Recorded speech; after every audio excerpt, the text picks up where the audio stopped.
जय माता दी। दूसरा अध्याय। देवताओं के तेज से देवी का प्रादुर्भाव और महिषासुर की सेना का वध। महर्षि मेधा बोले, प्राचीन काल में देवताओं और असुरों में पूरे 100 वर्षों तक घोर युद्ध हुआ था। उनमें असुरों का स्वामी महिषासुर था और देवराज इंद्र देवताओं के नायक थे। इस युद्ध में देवताओं की सेना परास्त हो गई थी और इस प्रकार संपूर्ण देवताओं को जीत महिषासुर इंद्र बन बैठा था। युद्ध के पश्चात हारे हुए देवता प्रजापति श्री ब्रह्मा को साथ लेकर उस स्थान पर पहुँचे जहाँ पर कि भगवान शंकर विराजमान थे। देवताओं ने अपनी हार का सारा वृत्तांत भगवान श्री विष्णु और शंकर जी से कह सुनाया। वे कहने लगे, हे प्रभु, महिषासुर सूर्य, इंद्र, अग्नि, वायु, चंद्रमा, यम, वरुण तथा अन्य देवताओं के सब अधिकार छीनकर सबका अधिष्ठाता स्वयं बन बैठा है। उसने समस्त देवताओं को स्वर्ग से निकाल दिया है। सभी राक्षस मनुष्यों की तरह पृथ्वी पर विचर रहे हैं। दैत्यों की सारी करतूत हमने आपको सुना दी है और आपकी शरण में इसलिए आए हैं कि आप उनके वध का कोई उपाय सोचें। देवताओं की बातें सुनकर भगवान श्री विष्णु और शंकर जी को दैत्यों पर बड़ा गुस्सा आया। उनकी भौहें तन गई और आंखें लाल हो गईं। गुस्से में भरे हुए भगवान विष्णु के मुख से बड़ा भारी तेज निकला और उसी प्रकार का तेज भगवान शंकर, ब्रह्मा और इंद्र आदि दूसरे देवताओं के मुख से प्रकट हुआ। फिर वह सारा तेज एक में मिल गया और तेज का पुंज वह ऐसे दिखता था जैसे कि जाज्वल्यमान पर्वत हो। देवताओं ने देखा कि उस पर्वत की ज्वाला चारों ओर फैली हुई थी और देवताओं के शरीर से प्रकट हुए तेज की किसी अन्य तेज से तुलना नहीं हो सकती थी। एक स्थान पर इकट्ठा होने पर वह तेज एक देवी के रूप में परिवर्तित हो गया और अपने प्रकाश से तीनों लोकों में व्याप्त जान पड़ा। भगवान शंकर के तेज से उस देवी का मुख प्रकट हुआ। यमराज के तेज से उसके सिर के बाल बने। भगवान श्री विष्णु के तेज से उसकी भुजाएं बनी। चंद्रमा के तेज से दोनों स्तन और इंद्र के तेज से जंघा और पिंडली तथा पृथ्वी के तेज से नितंब भाग बना। ब्रह्मा के तेज से दोनों चरण और सूर्य के तेज से उनकी अंगुलियां पैदा हुईं और वसुओं के तेज से हाथों की अंगुलियां एवं कुबेर के तेज से नासिका बनी। प्रजापति के तेज से उसके दांत और अग्नि के तेज से उसके नेत्र बने। संध्या के तेज से उसकी भौहें और वायु के तेज से उसके कान प्रकट हुए थे।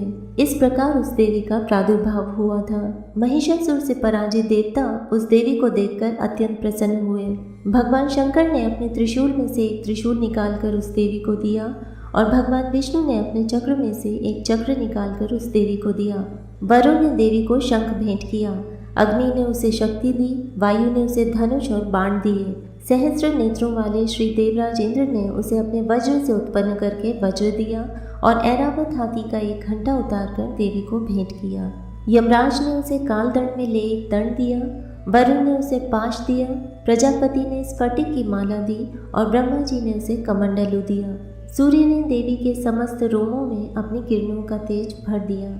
काल ने उसे चमकती हुई ढाल और तलवार दी तथा उज्ज्वल हार और दिव्य वस्त्र उसे भेंट किए और इसके साथ ही उसे दिव्य चूड़ामणि दी। 2 कुंडल, कंकण, उज्ज्वल अर्धचंद्र, बाहों के लिए बाजूबंद, चरणों के लिए नुपुर, गले के लिए सुंदर हंसली और अंगुलियों के लिए रत्नों की बनी हुई अंगूठियां उसे दी। विश्वकर्मा ने उनको फरसा दिया और उसके साथ ही कई प्रकार के अस्त्र और अभेद्य कवच दिए और इसके अतिरिक्त उसने उसे कभी न कुंढाने वाले सुंदर कमलों की मालाएं भेंट की। समुद्र ने सुंदर कमल का फूल भेंट किया। हिमालय ने सवारी के लिए सिंह और तरह तरह के रत्न देवी को भेंट किए। यक्षराज कुबेर ने मधु से भरा हुआ पात्र और शेषनाग ने उन्हें बहुमूल्य मणियों से विभूषित नागहार भेंट किया। इसी प्रकार दूसरे देवताओं ने भी उसे आभूषण और अस्त्र देकर उसका सम्मान किया। इसके पश्चात देवी ने उच्च स्वर से गर्जना की। उसके इस भयंकर नाद से आकाश गूंज उठा। देवी का वह उच्च स्वर से किया हुआ सिंहनाद समा न सका। आकाश उनके सामने छोटा प्रतीत होने लगा। उससे बड़े जोर की प्रतिध्वनि हुई जिससे समस्त विश्व में हलचल मच गई और समुद्र कांप उठे, पृथ्वी डोलने लगी और सबके सब पर्वत हिलने लगे। देवताओं ने उस समय प्रसन्न हो सिंह वाहिनी जगतमयी देवी से कहा, देवी तुम्हारी जय हो। इसके साथ महर्षियों ने भक्ति भाव से विनम्र होकर उनकी स्तुति की। संपूर्ण त्रिलोकी को शोकमग्न देखकर दैत्यगण अपनी सेनाओं को साथ लेकर और हथियार आदि सजाकर उठ खड़े हुए। महिषासुर के क्रोध की कोई सीमा नहीं थी। उसने क्रोध में भरकर कहा, यह सब क्या उत्पात है। फिर वह अपनी सेना के साथ उस ओर दौड़ा जिस ओर से भयंकर नाद का शब्द सुनाई दिया था, और आगे पहुंचकर उसने देवी को देखा जो कि अपनी प्रभा से तीनों लोकों को प्रकाशित कर रही थी। उसके चरणों के भार से पृथ्वी दबी जा रही थी, माथे के मुकुट से आकाश में एक रेखा सी बन रही थी, और उसके धनुष की टंकार से सब लोग क्षुब्ध हो रहे थे। देवी अपनी सहस्रों भुजाओं को संपूर्ण दिशाओं में फैलाई खड़ी थी। इसके पश्चात उनका दैत्यों के साथ युद्ध छिड़ गया और कई प्रकार के अस्त्र शस्त्रों से सबकी सब दिशाएं उद्भाषित होने लगी। महिषासुर की सेना का सेनापति चिक्षु नामक एक महान असुर था। वह आगे बढ़कर देवी के साथ युद्ध करने लगा और दूसरे दैत्यों की चतुरंगिणी सेना साथ लेकर चामर भी लड़ने लगा, और 60,000 महारथियों को साथ लेकर उदग्र नामक महादैत्य आकर युद्ध करने लगा। महाहनु नामक असुर 1 करोड़ रथियों को साथ लेकर, असिलोमा नामक असुर 5 करोड़ सैनिकों को साथ लेकर युद्ध करने लगा। वाशकल नामक असुर 60 लाख सैनिकों के साथ युद्ध में आ डटा। विडाल नामक असुर 1 करोड़ रथियों सहित लड़ने को तैयार था। इन सब के अतिरिक्त और भी हजारों असुर हाथी और घोड़ा साथ लेकर लड़ने लगे, और इन सब के पश्चात महिषासुर करोड़ों रथों, हाथियों और घोड़ों सहित वहां आकर देवी के साथ लड़ने लगा। सभी असुर तोमर, भिंदीपाल, शक्ति, मूसल, खड़गों, फरसों, पट्टियों के साथ रणभूमि में देवी के साथ युद्ध करने लगे। कई शक्तियां फेंकने लगे और कोई अन्य शस्त्रादि। इसके पश्चात सब के सब दैत्य अपनी अपनी तलवारें हाथों में लेकर देवी की ओर दौड़े और उसे मार डालने का उद्योग करने लगे।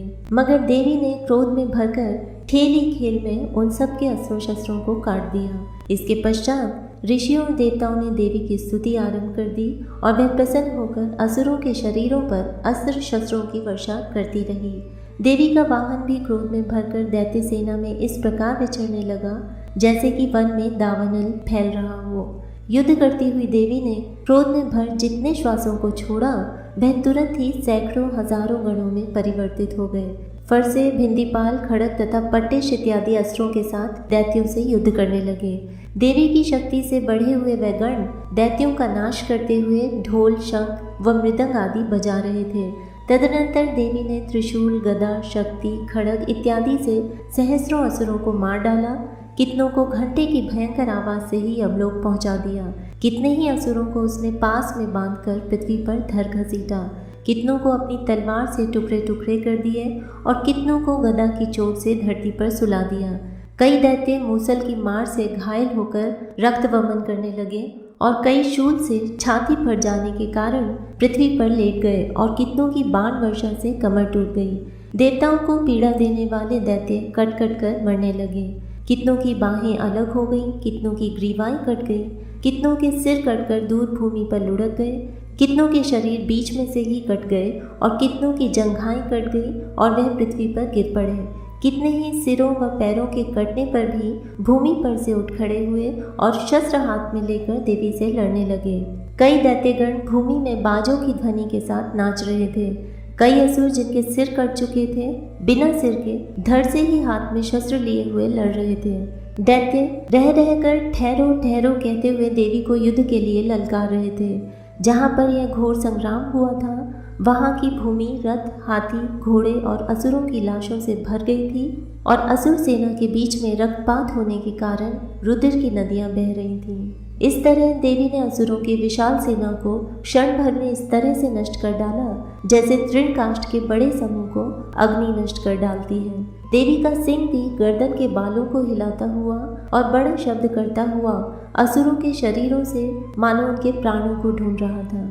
वहां देवी के गणों ने जब दैत्यों के साथ युद्ध किया तो देवताओं ने प्रसन्न होकर आकाश से उन पर पुष्प वर्षा की। जय माता दी।